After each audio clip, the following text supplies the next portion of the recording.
I'm Jimmy. I'm the fitness manager of Brownwood. If you don't know me, I've been at Brownwood for 10 years, just over 10 years here. Fitness manager for, I don't know, somewhere around there. Andy asked me to cover today's call, and I asked him what he thought would be good. And he said, since we've done well in new business, maybe I could share our secret with all of you. We talked quite a bit. One of my trainers and I didn't record the podcast trying to discuss like what maybe is different in Brownwood than other clubs, and what do we pass on that maybe you guys could that you guys could take away and hopefully add to your business. I'm going to apologize in advance. I found the GIF tool yesterday, making my slides. And I kind of tailored this more towards like if I was presenting this to fitness managers, but I think there's still a lot of takeaway for also the individual contributors here. So we'll get into it. So Andy, next slide. So for the last 6 months here at Brownwood, we've done pretty close to $400,000 in new business. That's averaging over $60,000 a month. For some perspective, in January 2023, our total revenue was about $80,000. In January 2024, our new business was $75,000, and we totaled almost $160,000 in total revenue. Both years we had similar memberships, around 600 new members for the month of January.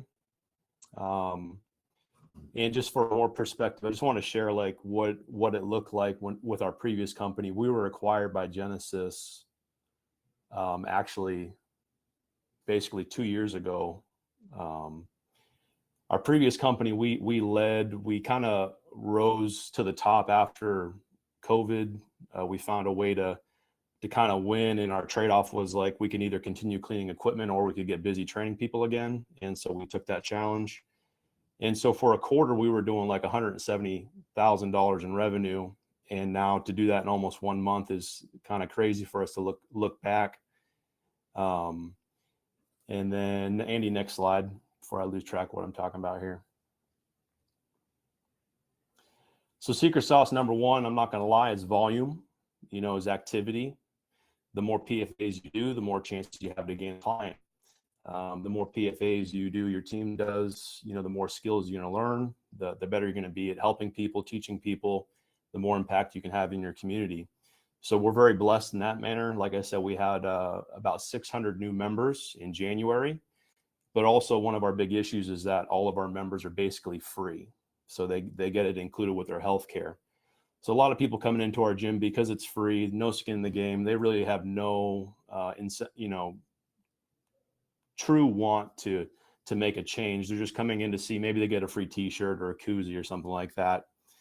And a big reason that we lose a lot of members is because it's free and because our gym is crazy busy. I know none of you have been to Brownwood, but in a January setting, it's just unbelievably busy. You can't use any of the equipment. You can hardly get on treadmills. Training team has to kind of make a square, a 3x3 square, grab a dumbbell, maybe a rubber band, and, work with that. So PFA is a big retention tool for us because our free members, we only get paid if they check into the gym. So 600 new members, I don't know the percentage of how many keep coming. It's probably pretty low. But for the gym to make money, we have to make sure that they're checking their cards at the front desk. So PFA is mostly a retention tool, if anything. Of course, we want to gain new business, gain clients, but we want to get our free members to come into the gym. If somebody meets in a PFA, I've seen lots of stats over the years, but one that sticks out to me mostly is they're 70% more likely to be a member in the next 3 months. So pretty big deal, just that 1 hour. Andy, next slide.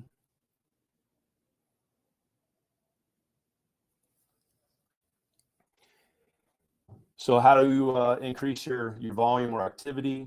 So this is both for department and individual success. The secret is the same. It takes daily effort. Right now it's the last couple of days of the month, so this is what we call closeout. So, like right now is not the time to focus on activity.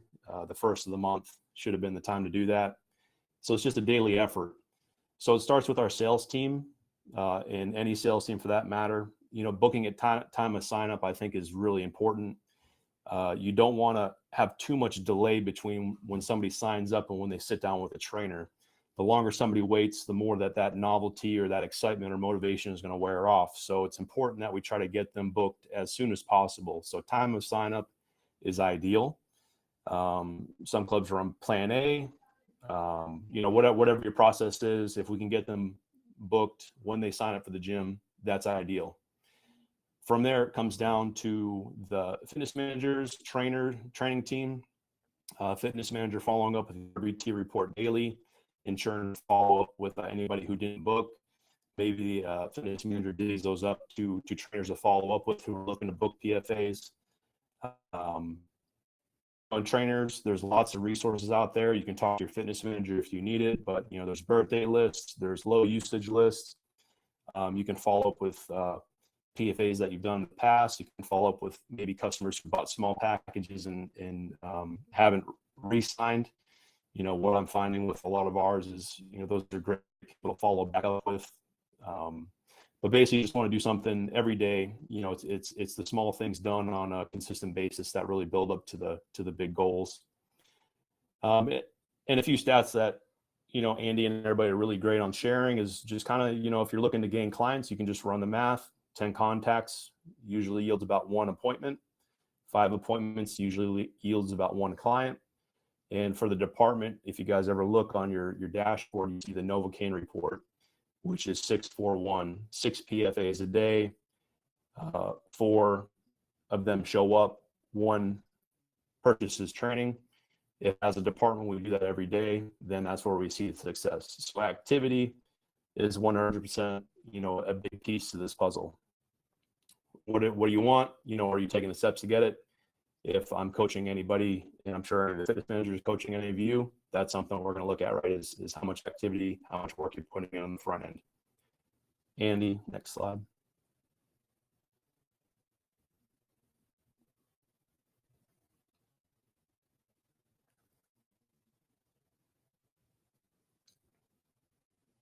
You there, Andy? Oh, there you are. That's my favorite GIF, by the way. So is volume the secret? Absolutely, activity is a great plan for anybody in any department. But I wanted to also share this as well, because I'm going to tell a little story of our progression here. 2023 to 2024 had similar membership sales. In 2023, we did 210 PFAs. In 2024, we did 302 PFAs. In 2023, the average PFA value was $175. So basically every PFA we did as a department was basically worth $175. In 2024, $250. Our average new business value in 2023 was $400. So our average first time contract was around $400. In 2024, $715. So between 2023 and 2024, we grew in PFA penetration. How many of those new members we've seen, our PFA value, our new business value, and of course, all that led up to having much more impact revenue-wise. So perhaps there's more than meets the eye than just activity alone. Next slide, Andy.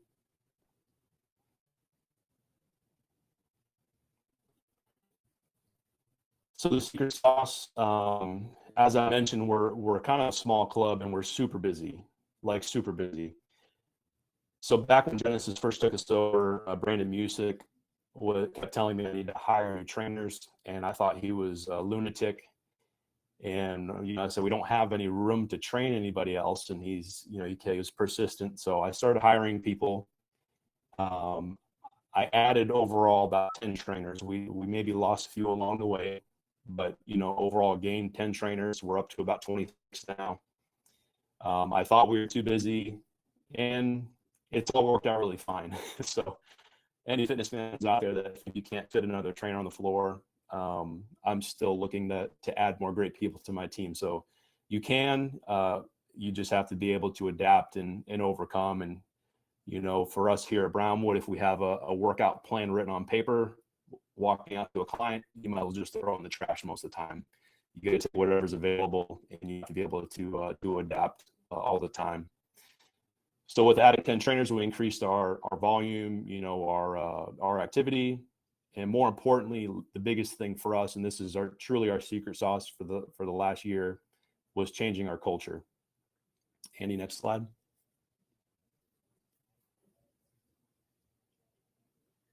So going back to our previous company, we did really well growing out of COVID.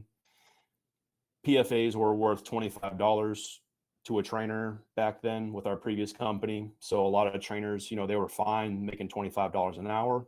They thought that was great. There was no emphasis on like getting a new client. We didn't have sales commission. In fact, going back to not getting a new client, I was told, I had an argument one time with who would be the president of our previous company.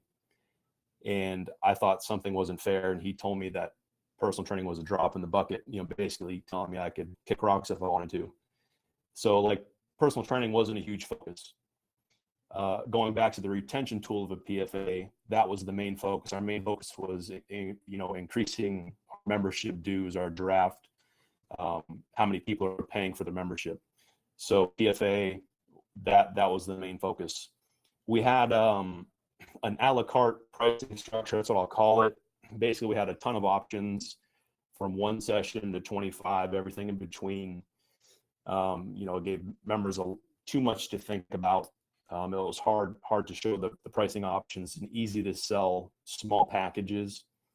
We also had one rate, no matter your experience level, whether you're fresh out of high school with a NASM or you've been a trainer for the last 30 years, you charge the same rate. There's no incentives to do more aside from doing your session. We were paid by this session. And in our company, we were top dogs, $170,000 a quarter. We were rising far above any of the other clubs in the company. So ceiling was pretty low, and we were doing really well. Andy, next slide. So then Genesis took over, a lot changed. What we thought was great, we seen could be a lot better. So this is where the culture shift started taking. I had to kind of be the one to bring the big decisions. And at the time it was unpopular decisions. One of them was switching to the Genesis pay plan, which we did in July of 23. Might have been 22. I don't know.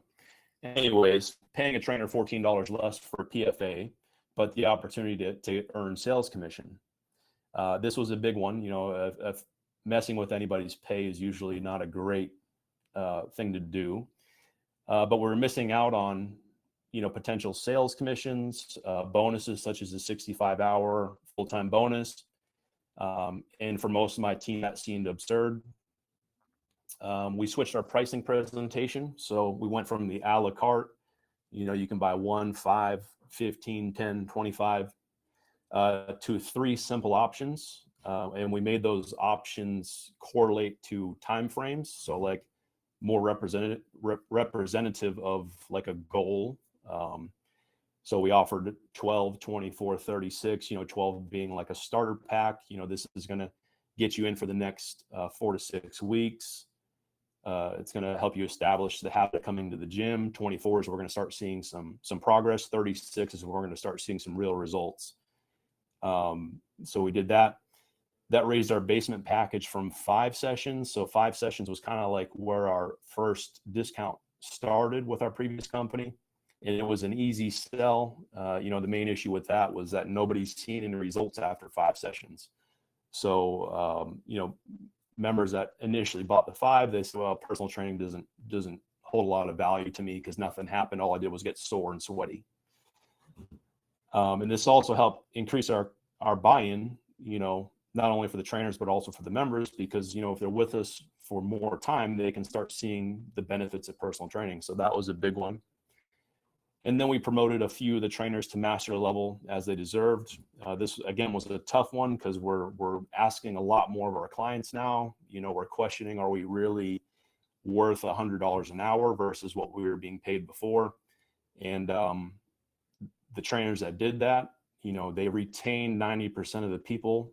And it was a huge eye-opening moment for, I think, a lot of us understanding what our true value was. Andy, next slide.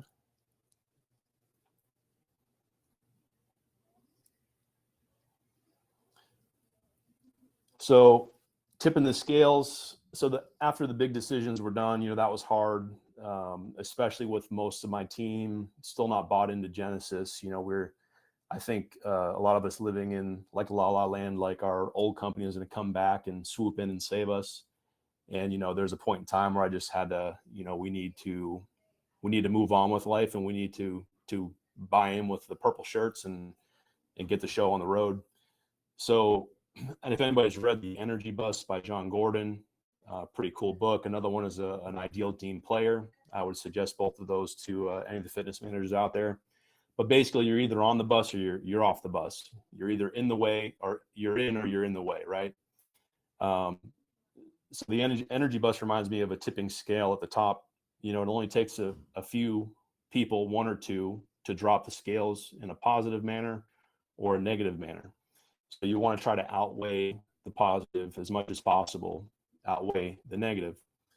The more people that are on the bus, the more the stragglers will want to get on the bus, because that's where all the cool kids are, and same thing happens with the more people that are off the bus, the more resistant they're going to be to incoming culture or change. Andy, next slide.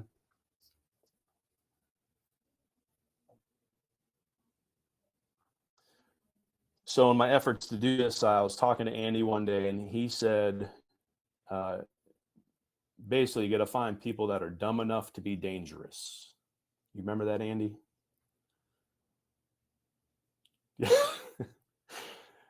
So it might sound insensitive, but the way that I interpreted this from Andy was, well, I'm not looking literally for dumb people.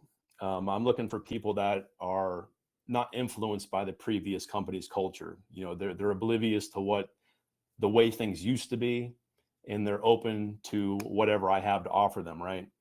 So someone that can come in fresh with no influence of our old culture, and someone who could help build the bus and raise the ceiling, and tip the scales to our new culture.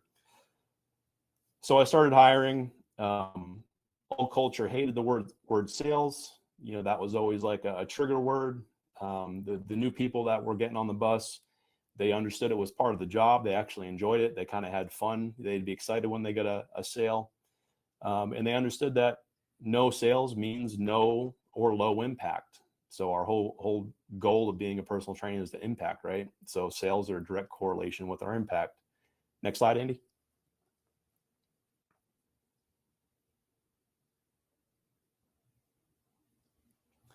So just a quick example, I shared that our new business unit value had raised from $400 to $715. This was a great example of our old culture versus our new dumb employees. I'm using that as a very nice word, by the way. So the old culture was very easy. We'd sell the Easy 5, right? The 5-pack. It was the lowest step up when you buying personal training. It was comfortable to offer that to a client because they're more likely to say yes to a $200 package than a $2,000 package. But which one was gonna be the right one for them? So we sold lots of 5-packs, and we'd hope to retain them. And a lot of the old trainers, even after we switched the pricing presentations, they still would default back to that. While new trainers, the dumb ones, were offering no less than 12 sessions. In fact, most of the time they sold the 24-pack because on the sheet it literally says most popular option. And they understood that if they had that client for 24 sessions, that client's going to see some results, and they're going to understand the value of personal training, and they would have the most impact on that person if they could be with them. So that's what they offered. And guess what you sell? You sell what you offer. You don't sell what you don't offer, right? So my old trainers, they offered 5, that's what they sold. New trainers, they offer no less than 12, that's what they sold. Andy, next slide.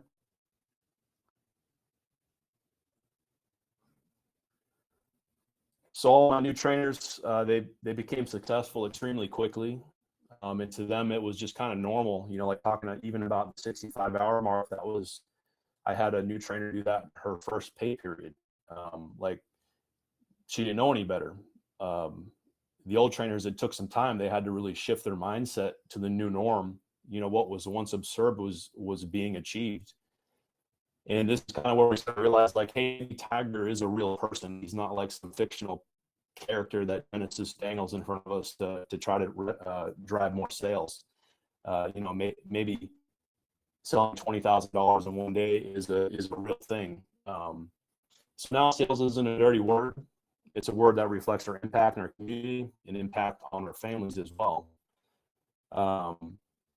The mindset shift would have never happened if the bus wasn't filled with the new trainers. So thank you, Andy, for your one-liner advice. And I can speak from a great experience with this. It's okay to be dumb sometimes. Andy, next slide.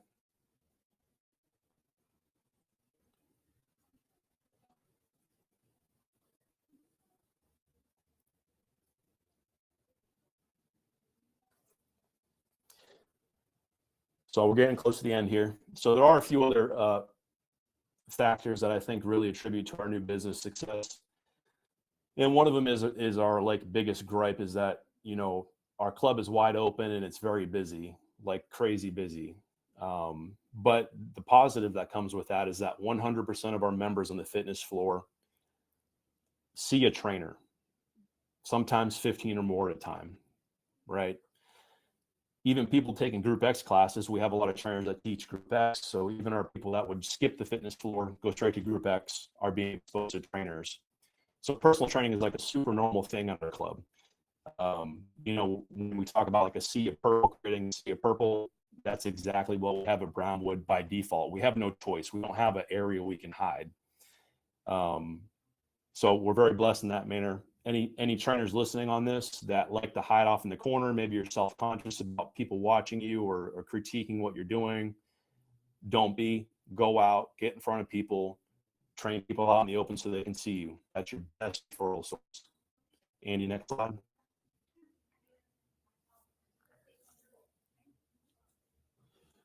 Our reputation is our next factor. We have a near stellar reputation. We from time to time mix up an appointment or two, but we never have anything major that would deter from our reputation. So reputation takes time to build, and it can take nanoseconds to ruin. So we built our reputation over the last 11 years as knowledgeable, trustworthy, and virtuous people. I think we have a great team here. And, in our community, when people think about PT, they're not thinking about the local rec centers, they're not thinking about Planet Fitness, they're thinking about Genesis. Next slide, Andy.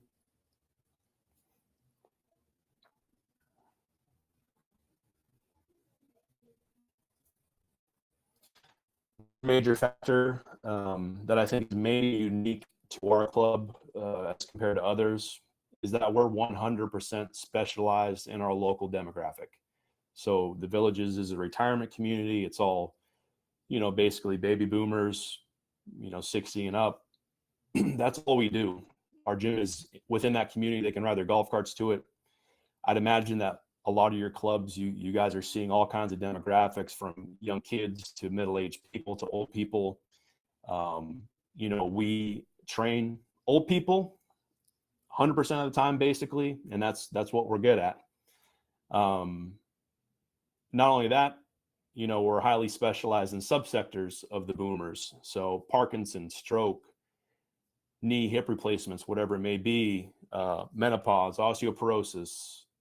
The more specialized you can be, the more valuable you are. So not only are we are experienced with working with only the people who live in our community, we are also experienced, educated, certified, whatever, in all these subsectors of the boomer community.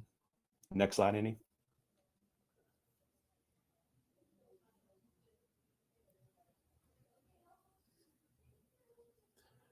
So because of that, because of our reputation and our our specialties. We have nice pipelines that bring referrals into our gym. The community here is pretty strong. They have like Facebook groups. There's a website called Nextdoor. If you were to be a car detailer and you scratched someone's car while cleaning it, they're going to blast you all over the internet, and no one's ever going to hire you again. But if you do a good job, the same thing happens. So, we get a lot of referrals from neighborhoods, our local community forums. Going back to our specialties, something as an example, the Parkinson's Foundation, we're partnered with them. They send us referrals to our club. All of the local medical professionals, the Villages Health, which is it's basically a health network, hospital, specialty clinics, everything you could think of within the villages. We train some of the doctors there. They refer people to us. Aviv is a hyperbaric clinic next door. They bring people in for a 3-month period of time that spend a tremendous amount of money for that 3-month hyperbaric treatment. We partner with them. They send their people to us. Chiropractors, you name it. Our reputation is good, so they trust us, and they trust that we're going to take good care of the people that they send to us. We always have children visiting for the holidays. Memorial Day was this past. Was that Memorial Day Monday? Anyways, a lot of visitors come in. They're working out. They see us training. The older folks in here, and they want their mom and dad to work with us as well. Realtors, the village realtors, they get a discount working out here. So they not only they work out here, they tour members through here. We're friendly with them. I train a few of them. They send us the clients as well. The list goes on. So you want to create as many pipelines as you can. And then, going back to the specialties, I think any of you trainers out there, like find a niche. If you guys can find a really great niche within your community, you become 10x more valuable than any other trainer that just does gem pop. So next slide, Andy. I think we're getting pretty close, everyone.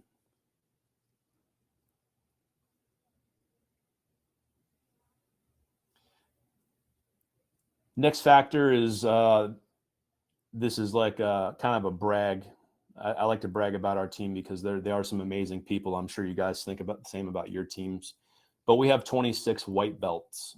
And what that means is it doesn't matter what experience level you have, how much education you have. There's no sales sharks. There's no shady shiz going on. There's no know-it-alls. We're all looking to learn from each other. We're all looking to help and serve. We're looking to teach. Everyone has their own unique skill set, and they're willing to share that with others. Everyone can handle feedback. So true white belts, no one here is better than anybody else. Is that luck? I don't know. You tend to attract like people. So I like to think that, our team keeps building upon itself because we have some really great people. And I think that's a big key to our success as well. Next slide, Andy. Possibly the last one. Yes, my final thoughts. So I've been alive for a long 35 years, everybody.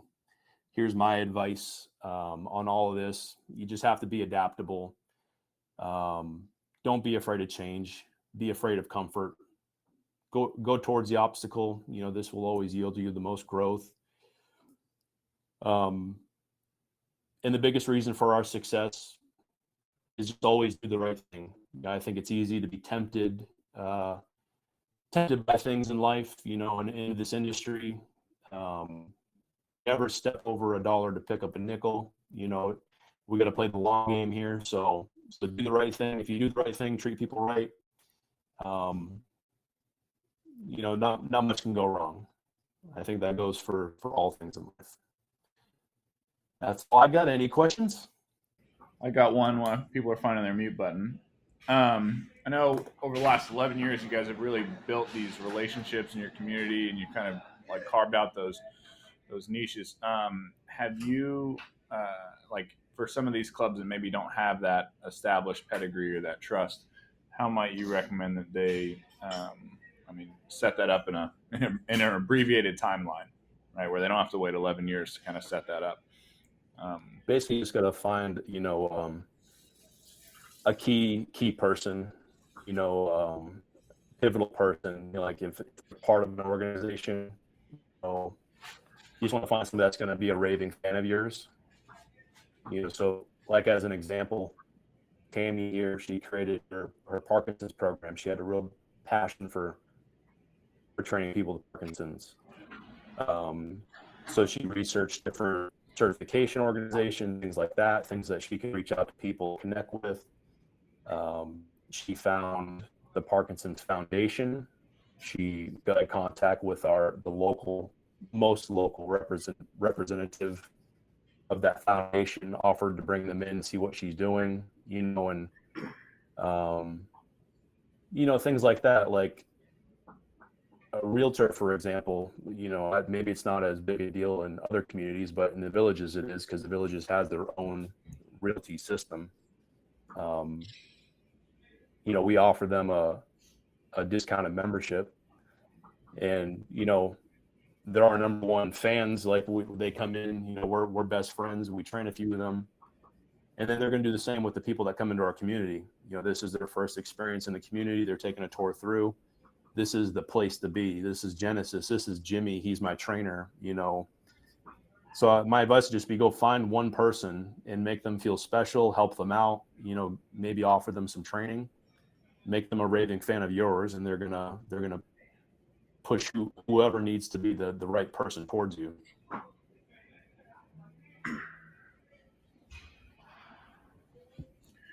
Would you say you found more of those by doing outreach outside of the club and inviting them in, or are you finding those key people in the club first, or finding someone along the chain that you work up to, like maybe getting a point of contact for someone in a community? I would say typically in the club, because you never know who or what people are connected with. So like number one, like, make as many connections in the club as you can, because you don't know who they are connected to or affiliated with.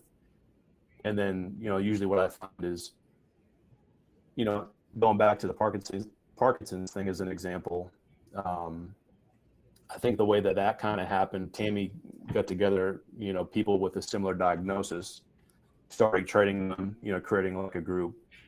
And then one person was in touch with somebody at the village's health that was in touch with another person that was part of a Parkinson's organization in another state that was part of a new somebody in the Parkinson's Foundation in Florida. So it was like a crazy chain of events that eventually got Tammy in contact with, a network of people that have a similar goal. So what percentage of your new business would you say is just from new members that are coming in and joining versus sourced through those communities by your PT team? I would say a lot of it being new members, probably at least 70. 70%. Mm-hmm. Means you're still doing 15,000 or so from referral based, but the majority being, well, and it's hard to say too, because with the free membership, it's like, if I have a referral from one of my clients, she tells her neighbor, like, hey, you should go train with Jimmy. She most likely has a free membership, so she comes down, signs up. So like, yeah, that would be considered a new business, but it was also a referral. Right. Okay. Got it. Kind of the nature of the free membership deal. It's kind of like you got a heartbeat in the villages, you could be a member. Mm-hmm. So typically what we find is, as clubs, they see more PFAs, their ability to convert those PFAs into paying clients dips dramatically. So essentially, with more volume, typically they see lower closing rate or lower average agreement. And you'd showed the example where you went up in all of those categories. Why do you think that is, that even with volume, you guys have only teamed up at a higher clip? I think at the time, a lot of it had to do with having so many new trainers. where they have the availability and the hunger to gain the clients. Um, as trainers get busier and their time slots get less, and maybe they're looking for particular type of clients, they might be more likely to not push a sale as hard as when they first start out. So I think like one of the big factors was timing. We had like a good group of trainers who were looking to fill their schedules up in a short period of time. But naturally, I think trainers over time start to get a little burnt out doing PFAs. So initially that first 90 days is still fresh and exciting, and 9 years later, maybe it's not as exciting, and you're looking for that special person to put in your 9 o'clock slot.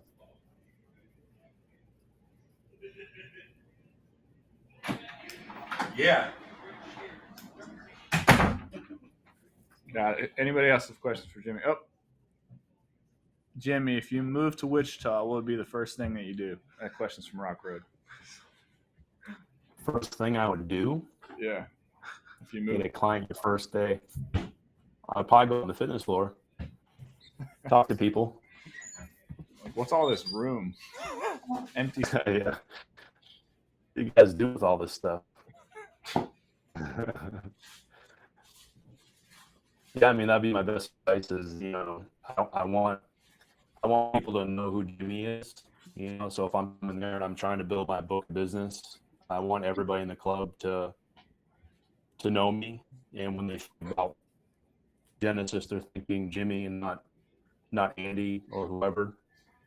So I want to go meet everybody, make them feel special, make them feel important. Offer them a comp session, help them out if I can, whatever it may be. But yeah, I just want to make face with as many people as possible.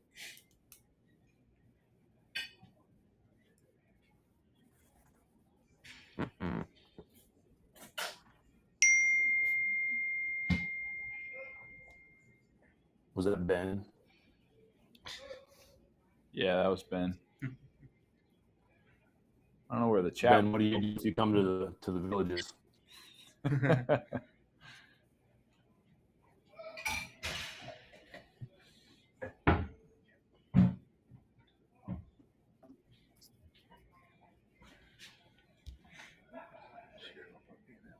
You need to figure out the computer.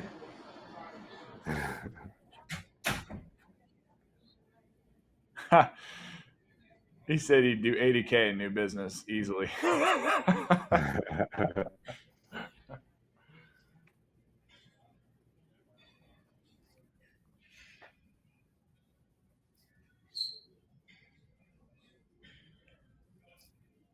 deal, guys. Well, it's 12:45. Hopefully you guys took some great takeaways. I wrote down several. I wrote down some good reflection questions for myself. Even if some of the things today were reminders, I think it's always good to reflect back on, are we actually doing these simple things that Jimmy reminded us of today to move our business forward and grow our impact. So appreciate it today, Jimmy, as always. Thanks, everybody. We'll catch you guys next week.